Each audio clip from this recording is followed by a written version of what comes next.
What if the person you love more than life itself is quietly turning your world into a living hell? This is the story of Michael, a man who spent 6 years as a prisoner of someone else's whims. Every time he refused his wife's requests, a chilling silence would take over their home. She didn't yell, didn't start fights. She simply disappeared emotionally, forcing him to break his own boundaries just to win back her warmth. But one day, Michael realized he couldn't live like this anymore. He stopped bending to her will, and that's when the most unexpected thing happened. Hello, my friend. I'm so glad you stopped by my channel. If it's your first time here, don't forget to subscribe and like this video, as every like truly inspires me. Please tell me which city and country you watch this video from. Now, let's get started. My name is Michael, and today I want to open up about an experience that nearly destroyed my marriage, but also completely reshaped how I think about love and connection. My wife Haley and I had been together for 6 years at that point. Like most couples, we had faced our fair share of highs and lows, but over time I started to recognize a disturbing cycle, one I wish I had noticed much earlier. Anytime things didn't go Haley's way, she would shut down emotionally. There were never any arguments, no heartfelt discussions, no attempts to explain what was bothering her. Instead, she would pull away. From me, from real conversations, from any form of intimacy. At first I assumed she was just stressed or overwhelmed. Maybe she needed space to process something I wasn't aware of. I thought if I gave her room, she would come back around. But as the years passed, it became obvious this wasn't random at all. It was intentional. Every time I declined something she asked for, whether it was something trivial or something important, a favor or a decision, she would grow distant. And I don't just mean turning down physical affection. She would act like I was invisible, cold, and unreachable. And like clockwork, I would take the bait. I hated the way tension would take over the house, so I was always the one to try and bridge the gap. I was always the first to say I was sorry. I would comfort her, offer reassurance, and eventually, just to break through the wall she put up, I would give in and agree to whatever she wanted. And like magic, the moment I relented, everything shifted. Suddenly, she was sweet, affectionate, and attentive, as if nothing had ever happened. Now, when I look back, I see it clearly. Haley had mastered the art of quiet manipulation. She knew exactly how to make me feel like I was losing her without ever having to raise her voice. For years, I convinced myself that if I just worked harder to keep her happy, we'd both be okay. But everything changed because of one moment, a moment that seemed small at the time, but ended up shaking the entire foundation of our relationship. It all began about a week before Haley's birthday. She casually started talking about a brand new luxury spa resort that had just opened nearby. At first, she would drop little comments here and there, nothing too obvious. "Hey, love, did you see that new spa resort?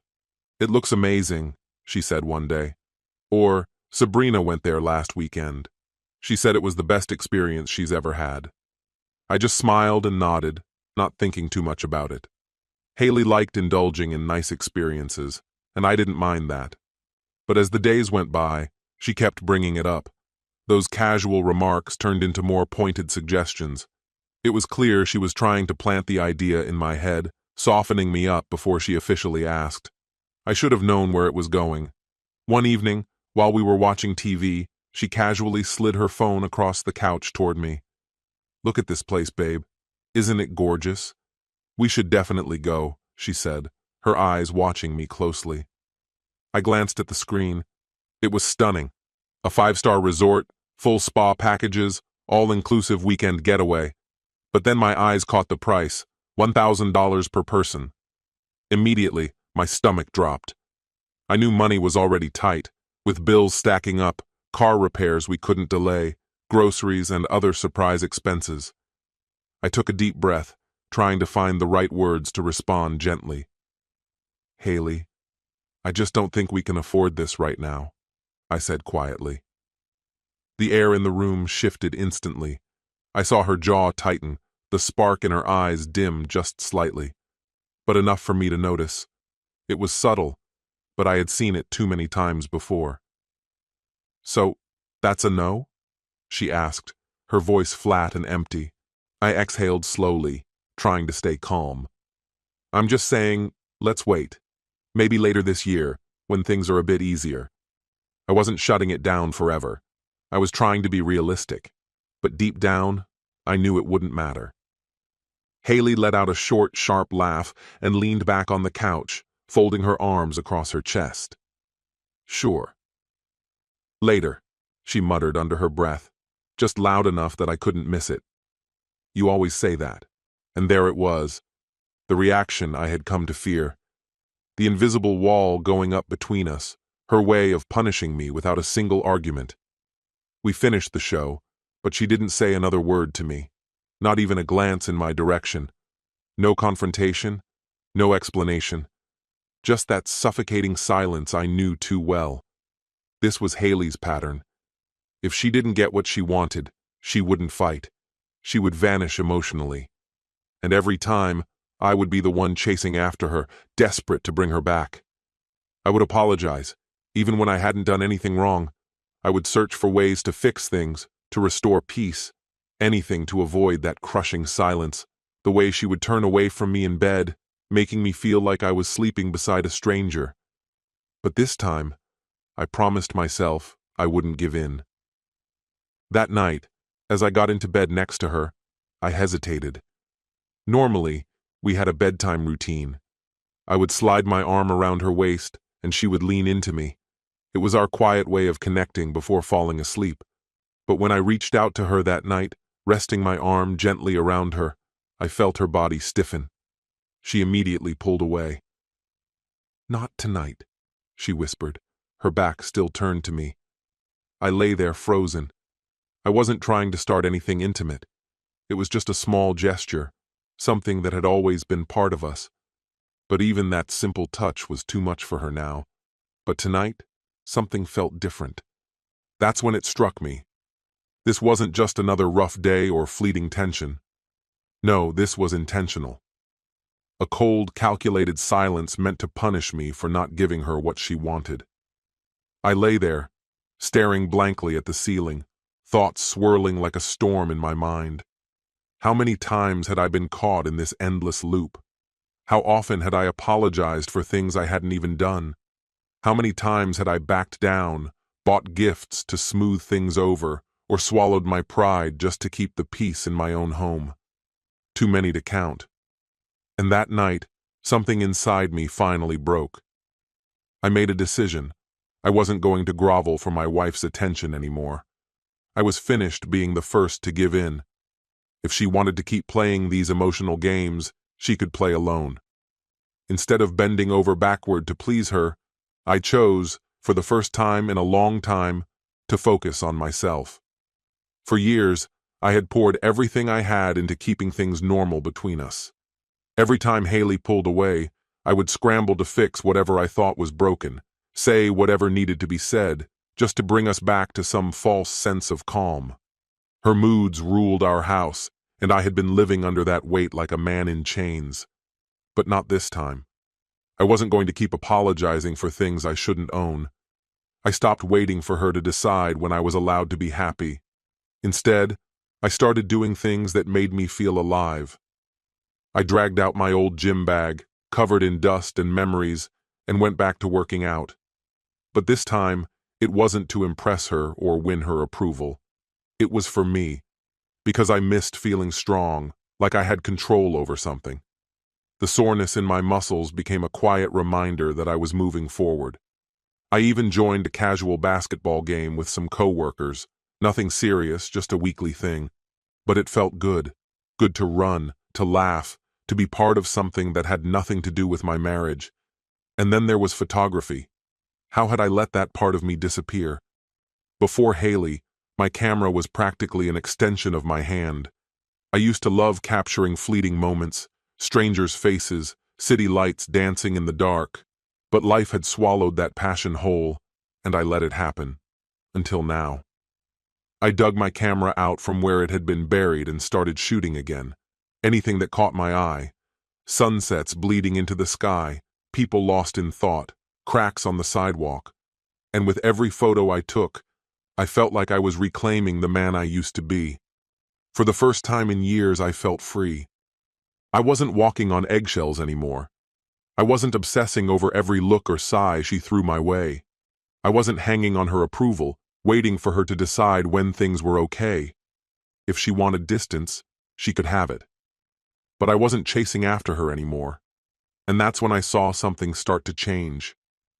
Haley had always expected me to be the one to break first, to come crawling back, desperate to make things right. But when I didn't, she noticed.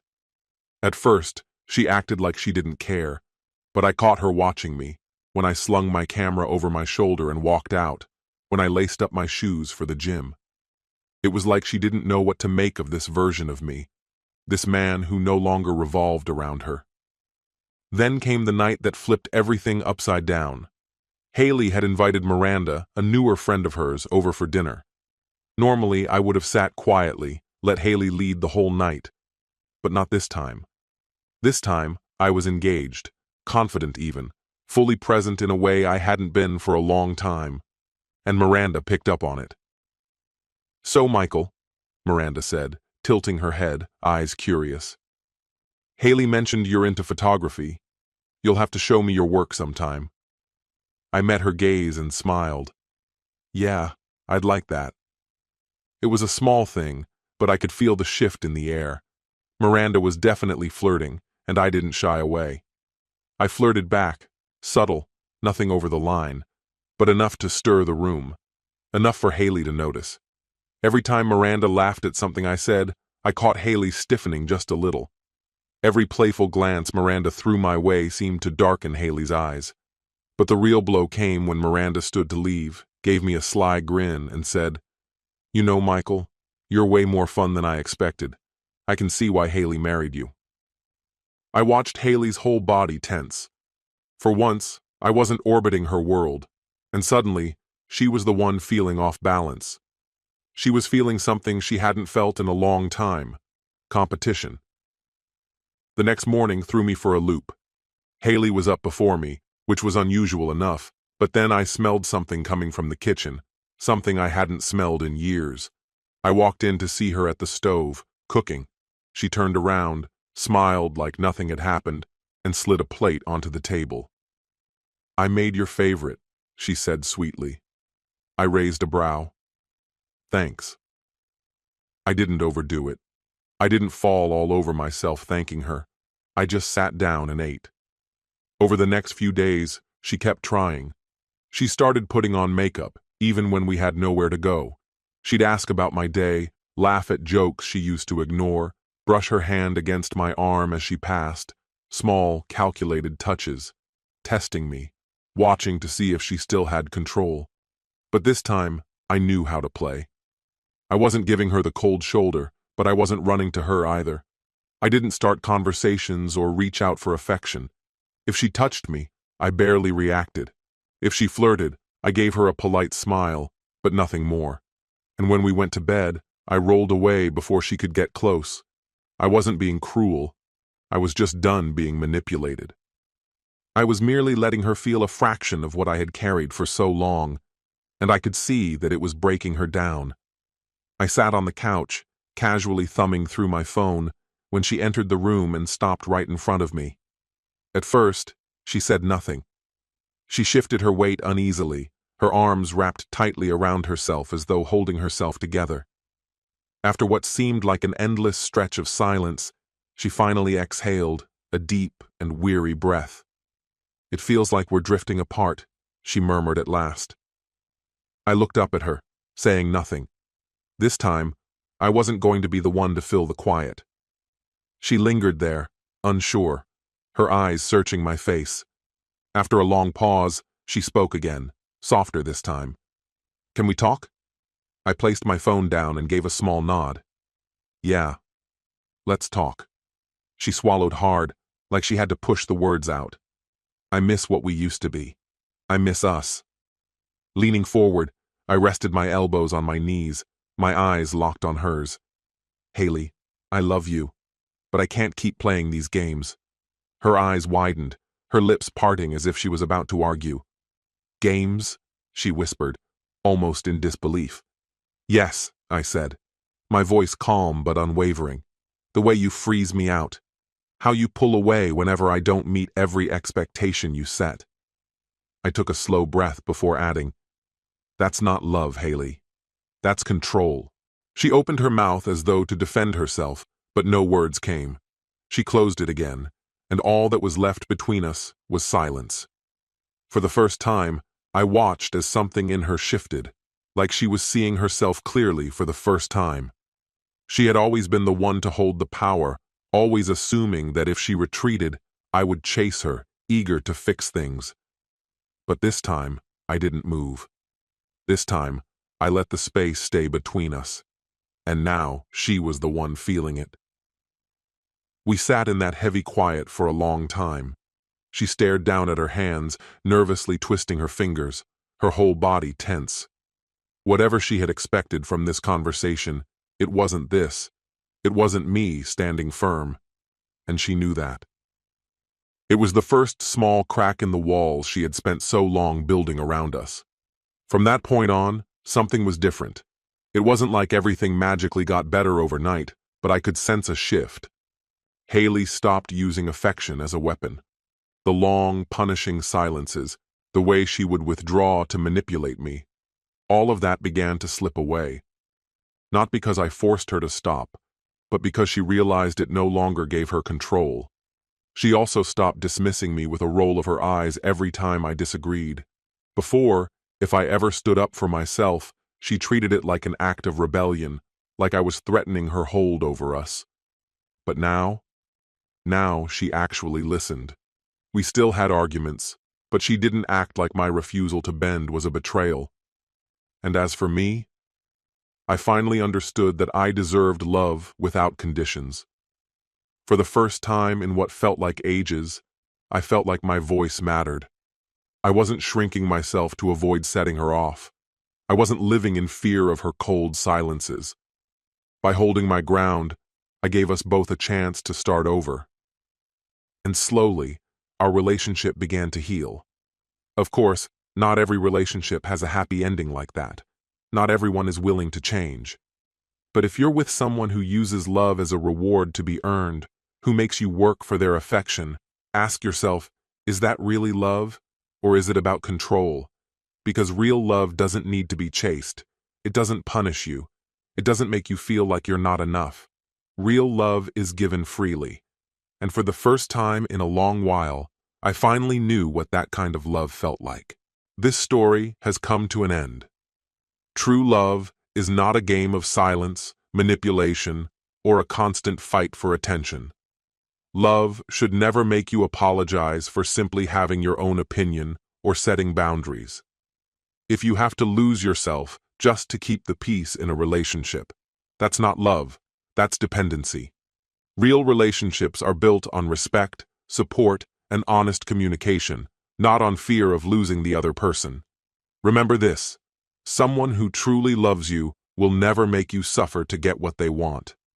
Love is the freedom to be yourself. And if you're forced to choose between yourself and love, always choose yourself. Because healthy love starts with self-respect. What's your opinion? Share it in the comments, my friend. And if you like this story, check out other exciting videos on my channel. I'll say goodbye until the next video. See you. It seemed like Louis had everything others could only dream of: a perfect marriage, a cozy home, and a stable life. But one night turned his entire world upside down. When his wife Nina suddenly brought up the idea of an open marriage, he couldn't believe his ears. At first, he thought it was a joke. But what started as an experiment to save their relationship quickly turned into a betrayal beyond anything he could have imagined. While Nina was out chasing excitement on the side, Louis was quietly preparing a response she never saw coming. This story isn't just about infidelity. It's about how trust shatters, how a betrayed man learns to play by someone else's rules, and how he strikes where it hurts the most. Hello, my friend. I'm so glad you stopped by my channel. If it's your first time here, Don't forget to subscribe and like this video, as every like truly inspires me. Please tell me which city and country you watched this video from. Now, let's get started. Until recently, I believed my marriage was unshakable. My name is Louis, I'm 38, and for the past 11 years, I've been with my wife, Nina, who is 35. We tied the knot 9 years ago, and though we never had children, our life felt full. We owned a charming house in the suburbs, had steady careers, and lavished attention on our 2 dogs as if they were our own flesh and blood. To the outside world, we must have appeared like the quintessential couple, effortlessly happy, the kind people admire on social media. But behind closed doors, our life had settled into a predictable rhythm. I assumed that was just the nature of long-term relationships. I had no idea I was missing something crucial. Everything began shifting 2 months ago. Nina started going to the gym more frequently, spending extra time with friends, and scrolling through her phone late at night with a focus I hadn't seen before. At first, I brushed it off. Everyone needs their own space now and then, right? But then, during our quiet evenings, she began dropping comments that unsettled me. Do you ever feel like we've lost our spark? Or have we gotten too comfortable? Of course we were comfortable. That's what I thought a lasting relationship was about. Stability, security. Wasn't that the goal? I didn't dwell on it too much until one evening when she blindsided me. We were sitting on the couch, the television murmuring in the background, when she turned to me, her eyes alight with an energy I didn't quite understand. Her voice was careful, measured, like she was feeling her way through unfamiliar territory. I've been thinking a lot, she began. I feel like we've settled into these roles. Maybe we should try something new. I frowned, trying to parse her meaning. Something new? I echoed. Like picking up a new hobby? Maybe traveling more? She offered a hesitant smile. No, I mean our relationship. I think we should try an open marriage. For a fleeting second, I thought she was joking. But the way she averted her gaze, the way her fingers twisted together in her lap, told me she was serious. My brain stalled, unable to process the words. When I finally managed to speak, my voice came out flat. Why? It's not you, she assured me quickly, as though softening the impact. I love you, Louis. I just feel like something's missing. I think this could bring new energy into our marriage, help us grow. She continued, painting an optimistic picture of how this could work. Honest communication, clear boundaries, mutual exploration. She made it sound like a strengthening exercise for our marriage, but all I heard was that she wanted to be with someone else and needed my permission. I don't know how I kept myself composed that night. Maybe it was shock. Maybe I feared that resisting too strongly would push her further away. So I told her I'd think about it, and I did. For weeks, I dissected every conversation, scrutinized every subtle change in her behavior. Had I become too predictable? Too dull? Or was this her way of justifying something she had already started? By the time I finally gave her an answer, I felt like I was operating on autopilot. If this is what you think we need, I said, forcing the words out, let's try it. Her face lit up, her excitement undeniable. Thank you, she whispered, wrapping her arms around me. You won't regret this. But regret was all I felt. The following weeks were a tangle of contradictions. Nina seemed revitalized, more affectionate, positively glowing. She dressed up more often, constantly checked her phone, and went out with her friends at every opportunity. Meanwhile, I felt like I was unraveling, trapped in a nightmare of my own making. Every time her phone buzzed, every time she came home later than usual, my mind spiraled. Who was she with? Was it someone I knew? But I played my part, smiling, nodding, pretending we were navigating this together. I even tried to embrace the idea myself. Downloaded dating apps, chatted with a few women. But every conversation felt forced, empty. I didn't want someone new. I wanted to repair what was broken, not add fuel to the fire. Then, one night, Nina came home after midnight, her makeup smudged, Her smile stretched a little too wide. As she slipped into bed beside me, something inside me cracked. I couldn't pretend anymore. I needed to know the truth.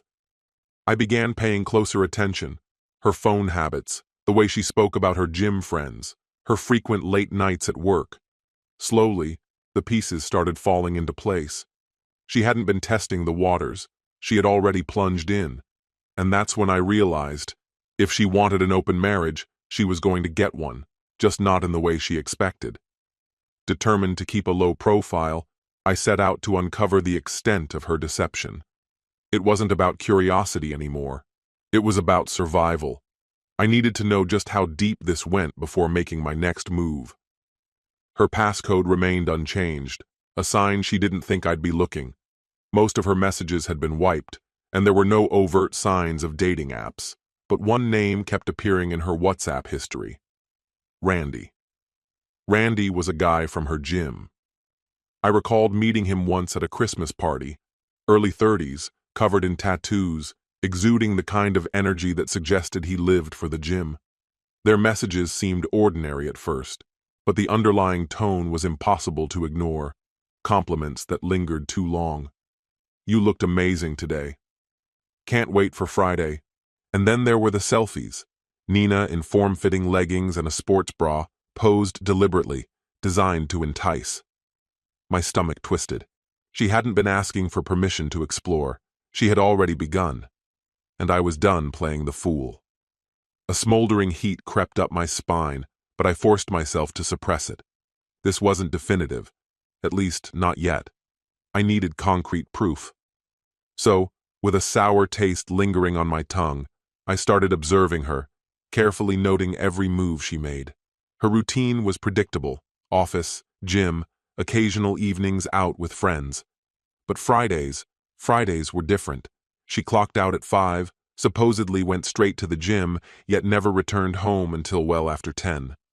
My stomach twisted at the inconsistency. One Friday, I parked outside her gym, watching, waiting. She never showed up. Instead, she met Randy at an upscale downtown bar.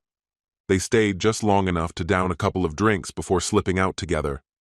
My pulse pounded as I followed them, my grip tightening around the steering wheel.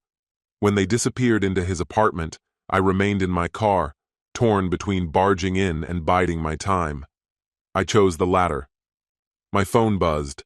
A message from Nina. "Working late. Don't wait up."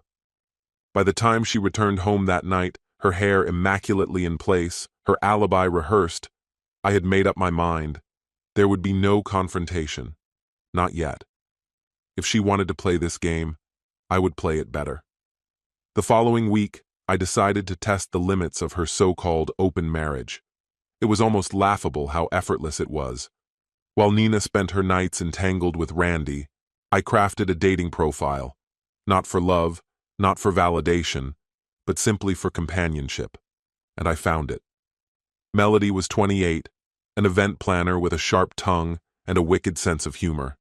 Over drinks, her fingertips brushed against my arm, her gaze locked onto mine. "Should we take this somewhere more private?" she asked. I didn't hesitate. Then there was Phyllis, 31, a free spirit intrigued by what she called the transparency of my situation. Her energy was magnetic. By our second date, she invited me back to her place. I agreed. I never brought up Nina. I owed her nothing. The shift happened on another Friday night, her usual gym session. On a whim, I invited both Melody and Phyllis over for drinks. Risky? Absolutely. But I was past caring. When they arrived, something unexpected happened. They got along. Laughter filled the air, the drinks kept flowing, and soon, the night took an unforeseen turn. For the first time in months, I wasn't the one left alone, waiting, questioning. I had seized control. Nina walked in at midnight, freezing in the doorway. Melody and Phyllis lounged on either side of me, their amusement fading as they turned to face her. "Louis." Her voice faltered, her eyes darting between the three of us. I remained still. "Oh, hey," I said, my tone casual, indifferent. Didn't expect you home so early." Her face flushed crimson. For once, she had no response. I didn't give her one either. Without another word, she turned on her heel and disappeared into the bedroom. The next morning, she confronted me in the kitchen. "What the hell was last night?" I poured my coffee, unshaken. "Exactly what you wanted. An open marriage, right?" "Not like that," she snapped. "Bringing them here, into our home? Oh, but sneaking around with Randy was fine?" My voice was calm, too calm. The color drained from her face. You knew?" I exhaled, leaning against the counter, my untouched coffee cooling beside me. "I'm not an idiot, Nina. You wanted freedom. Now we both have it." She stood motionless, hands trembling. It was the reaction I had anticipated when I first set out to even the score. But instead of triumph, I felt empty. The damage was irreversible. After that morning, she pretended nothing had changed. She never mentioned Randy, and I never spoke of Melody or Phyllis. We drifted through the days like strangers forced to share a space, silent yet aware of the unspoken chasm between us. It was unsustainable. By Thursday night, the facade crumbled. "Can we talk?" she asked, lingering in the doorway as I watched TV. I muted the screen. "Go ahead." She hesitated, twisting her fingers, a nervous habit I knew too well. Whatever we're doing, it's not working. We're losing ourselves, Louis." A hollow laugh escaped me. "Losing ourselves? That's rich." Her eyes darkened. "You're not innocent in this. You invited strangers into our bed." I stood, my patience unraveling. "And you invited Randy into our marriage. Don't act like you're the victim." Her breath hitched.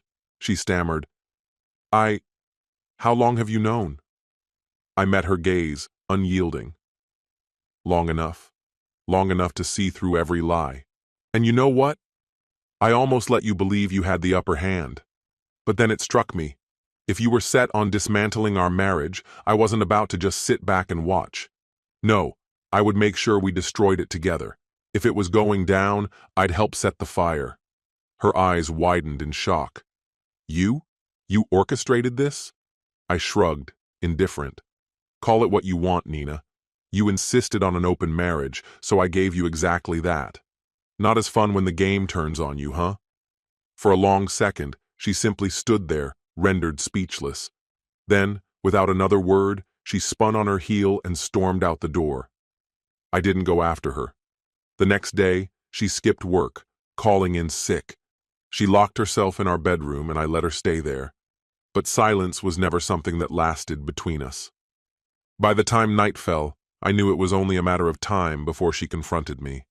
Sure enough, at around 8, she emerged, her face blotchy, eyes puffy from hours of crying. "We have to fix this," she said, her voice unsteady. I didn't even look up from my phone. "Fix what?" "Us," she pleaded. "The damage, the trust. We have to repair it." I let out a sharp, humorless laugh. "You can't rebuild something that's already in ruins, Nina. The foundation is gone. I wasn't the only one who caused this," she snapped. I shook my head with a sigh. "Don't. You don't get to play the victim here. You wanted freedom. Well, now you have it. Hope you enjoy it." Fresh tears welled in her eyes, but I felt nothing. A week later, everything reached its breaking point. The moment I found out about Randy, I wasted no time getting a lawyer. It was time to move forward.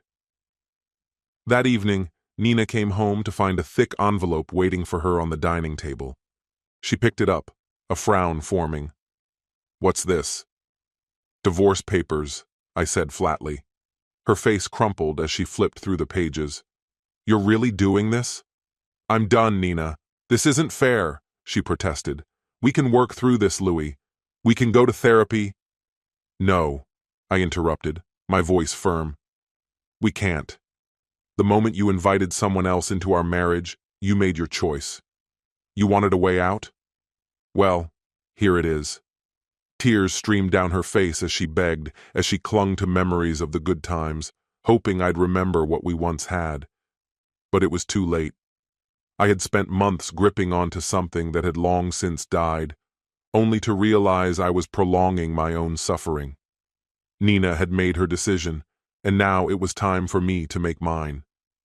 By the end of the week, she had packed up and left.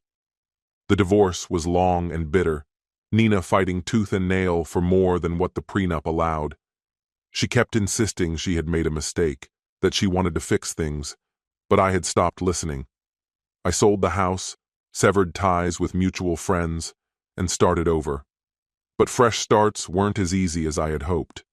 Even with the satisfaction of regaining control, I couldn't ignore the weight of everything that had been lost.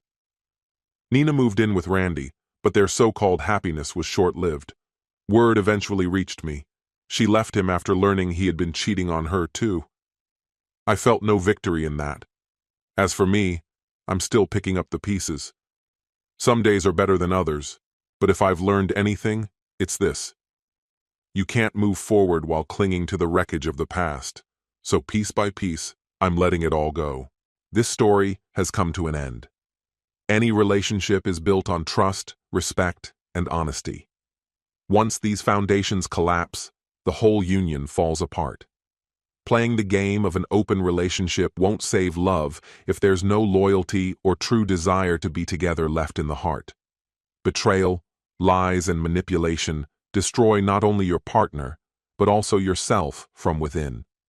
So before you start looking for something new on the side, ask yourself, wouldn't it be better to bring back sincerity, have an honest conversation, and fight for real love? Because once trust is broken, it's nearly impossible to restore. Cherish those who are close to you, before it's too late. What's your opinion? Share it in the comments, my friend. And if you liked this story, check out other exciting videos on my channel. I'll say goodbye until the next video. See you. You believe your world is unshakable. A sturdy home, a family, a routine that feels comfortable even amidst chaos. But everything shatters with a single sentence, spoken almost carelessly, with a cold smile on her lips. It's not just betrayal, it's laughter in the face of your principles, your love, your devotion. What does it feel like to hear words that scorch everything alive inside you, leaving only ashes and cold fury? What does it feel like to realize that the person you trusted until your last breath is willing to crush everything you built over the years for a fleeting thrill? And what will you do when the door to hell swings open before you, pushed by her hand without warning?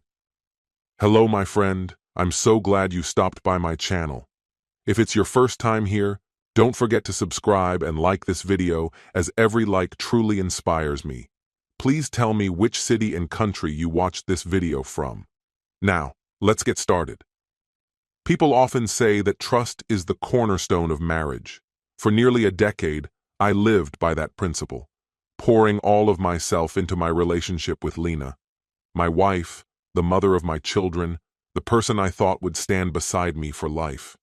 Now, I'm left staring at the ruins of something I believed was unbreakable.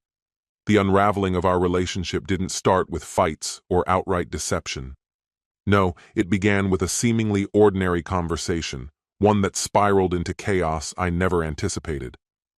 One night, lying beside each other in bed, Lena turned to me with that familiar look, a mixture of nervous energy and firm intent. I immediately knew something was off. "Travis," she said slowly, her voice uncertain. "Martin and Julia invited us to something this weekend." I didn't look away from my phone. "Oh yeah?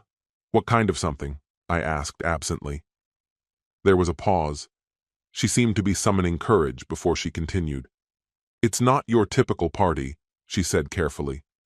That got my attention. I looked over, a feeling of unease creeping in. "What does that mean?" I asked, bracing myself. "It's a swingers party." At first I laughed, assuming it was a joke, but her expression didn't change. "You're kidding," I said, sitting up straighter. "You're not serious." "I am," she replied, her voice more confident now. "We've been stuck in a routine, Travis. This could be something new, something exciting." I stared at her, trying to wrap my head around what she was suggesting. Lena, do you hear yourself? You're talking about sleeping with other people. It's not a big deal, she argued, folding her arms across her chest. It's just supposed to be fun. Martin and Julia said it actually made their marriage stronger. I don't care what it did for them, I snapped, my voice tight with disbelief. That's not something I want any part of. End of story. But it wasn't the end. Not even close. Over the next several days, she kept bringing it up, slipping it into conversations when I least expected it. Whether I was loading the dishwasher or scrolling through my phone, she found moments to press the issue. Just one night, she kept saying. That's all I'm asking. Just try it. Her persistence didn't fade, it only intensified. By Thursday, she didn't bother trying to convince me anymore. As I was tucking our daughter Eliza into bed, she made her stance crystal clear. I'm going, she said flatly. I followed her out to the living room, shutting the door behind me. You're actually going? I asked, my voice strained. What about the kids? We'll get a sitter, she replied without emotion. It's not a big deal. It's a huge deal, I shot back. Do you honestly think this will help our marriage? I do, she said, her words sharp. You're always so rigid, Travis. Maybe if you loosened up, you'd see that this could be good for us. Good for us? I said, my voice rising. You think me standing by while you sleep with someone else is going to fix things? She rolled her eyes, the disdain in her gaze unmistakable. You're being ridiculous. Anger welled up inside me, mixing with hurt in a way I'd never felt before. I looked her in the eyes and finally said what I'd been trying to avoid. I'm not going. And if you do this, if you walk out that door, we're done. I'll file for divorce. Her eyes widened, but instead of backing down, she straightened her posture, doubling down. You'd end our marriage over one night? Seriously? No, I replied coldly. You're the one ending it by even suggesting this. She shook her head, clearly frustrated, and left the room. The silence that followed was suffocating. Divorce, a word that once felt distant and abstract, now hung in the air, thick and real. There was no coming back. The woman standing across from me wasn't the same person I had vowed to spend my life with. I didn't even recognize her anymore. Then, almost as if she sensed the storm inside me, her tone changed. There was a cruel edge to her voice now, taunting. Oh, lighten up, Travis, she said with a smirk. If you're that bothered, I'll record it for you. Maybe then you'll see it's not such a big deal. Her words struck like a blow. You'd actually do that? I asked, my voice trembling with a mix of rage and disbelief. She shrugged like it meant nothing. Why not? You could even watch it. Who knows? Maybe you'll get into it. I stared at her, stunned, speechless. What kind of person says something like that? And yet, beneath the raw emotion, something shifted in my mind. A calculated thought began to take form. Maybe I could use this. If she really went through with it and recorded herself, it would be irrefutable proof of betrayal. No more arguments, no more gray areas. The evidence would be damning. The courts would have no choice. She'd lose everything. Custody, the house, all of it. I took a steadying breath, forcing myself to stay calm. I couldn't let her see what I was thinking. Not yet. Fine, I said at last, masking my true feelings. If that's what you want, go ahead. Her eyes narrowed, suspicion flickering. Just like that? No more shouting? No more threats? I gave a casual shrug. Maybe I'm just tired of fighting. She didn't say another word after that. But even though the conversation was over, the battle between us had only just begun. If it really matters that much to you, then fine. Do what you feel you have to. That was all I could bring myself to say as I stood there, watching her. Her eyes met mine, steady, unreadable, before she gave a slow, deliberate nod. All right.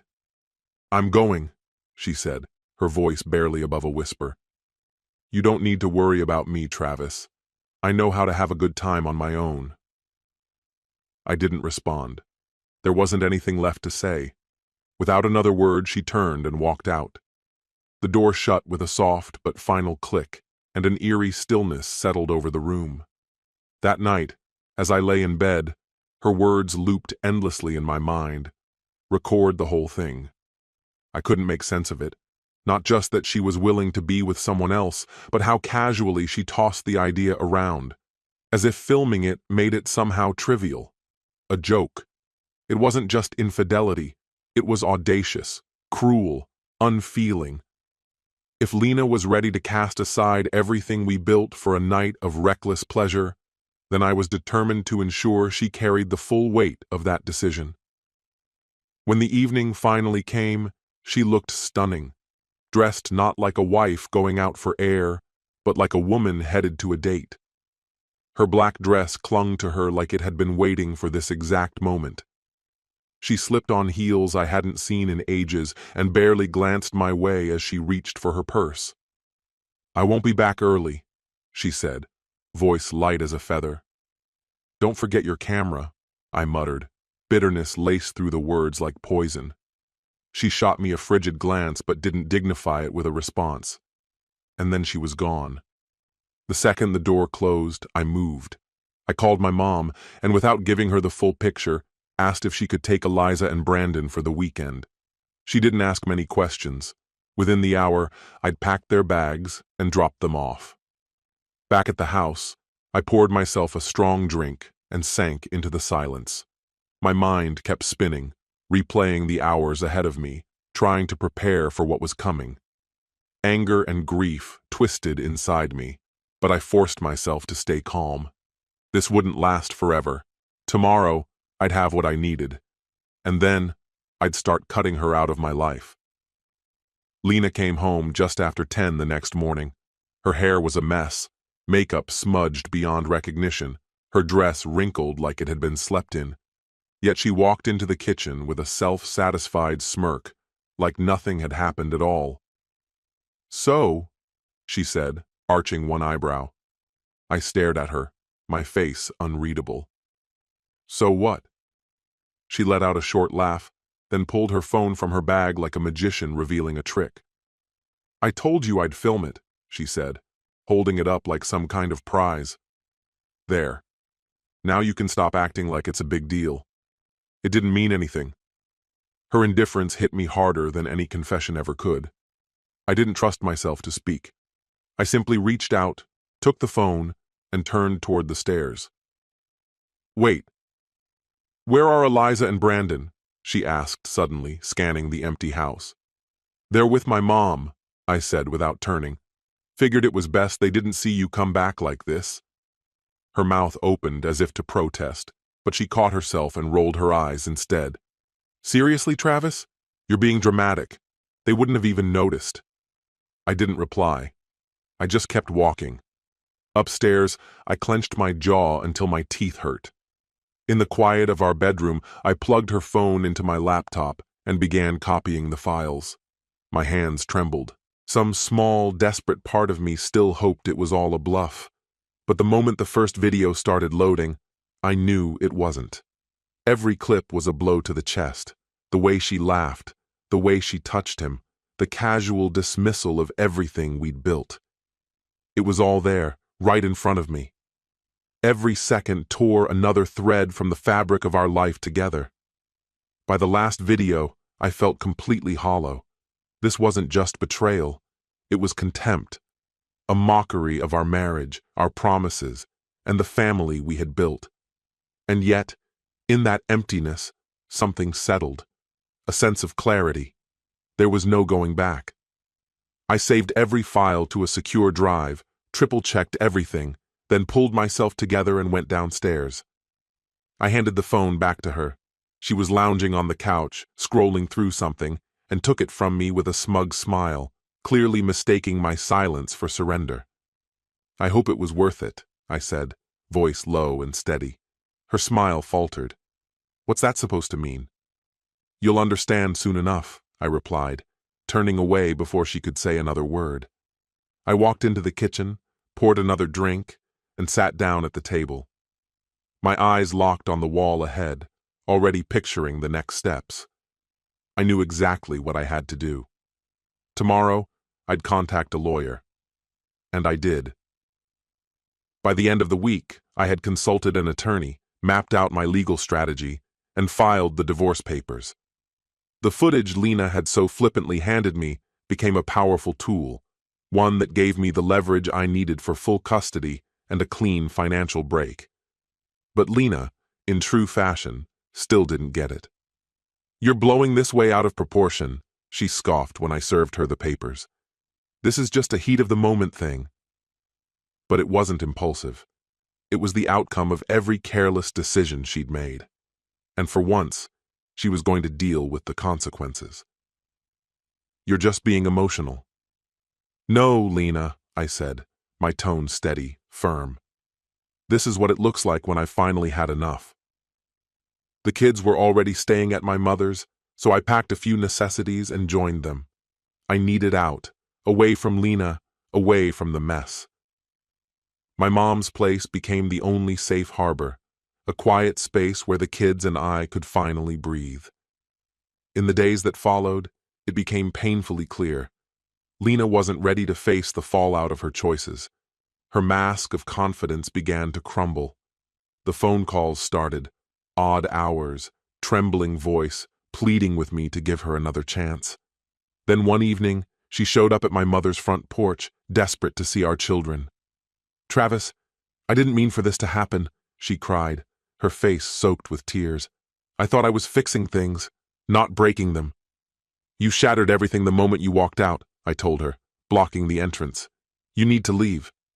The divorce process was just as draining as I had imagined, but everything shifted once the video evidence came to light. Lena's lawyer tried to paint the swinger party as a mutual agreement, something consensual between the two of us, but my attorney dismantled that lie in minutes. The judge didn't hesitate. Custody of Eliza and Brandon was awarded to me. Lena left with far less than she'd expected.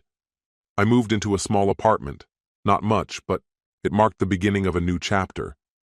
Lena remained in our old house, but the place had lost all meaning. It wasn't a home anymore, just the hollow shell of something that used to be real. Months later, I ran into Martin, the neighbor who'd hosted that infamous night, while grabbing groceries. He was visibly uncomfortable, avoiding eye contact as we exchanged stiff small talk. Then, after a pause, he finally spoke. "Listen," he began, shifting awkwardly. "I didn't think Lena would take things that far." My eyes narrowed. "What are you trying to say?" He hesitated, then sighed. "It wasn't just one guy. There were three." His words hit like a punch to the stomach. "Three?" I asked, barely able to get the word out. He nodded, almost apologetically. "I figured you had a right to know. I'm sorry." I didn't reply. I just walked away, my mind racing. I thought I already understood the extent of her betrayal, but that truth cut deeper than I expected. Looking back, I'm thankful I found out before losing more of my life to something so broken. Starting fresh wasn't simple, but I did it. For me and for the kids. As for Lena, from what I've heard, she's still in the same neighborhood. Only now, everything's different. The friends she once relied on are gone. Her reputation, what little remained, has vanished. Turns out, sleeping with half the party doesn't win you much loyalty. This story has come to an end. What's your opinion? Share it in the comments, my friend. And if you like this story, check out other exciting videos on my channel. I'll say goodbye until the next video. See you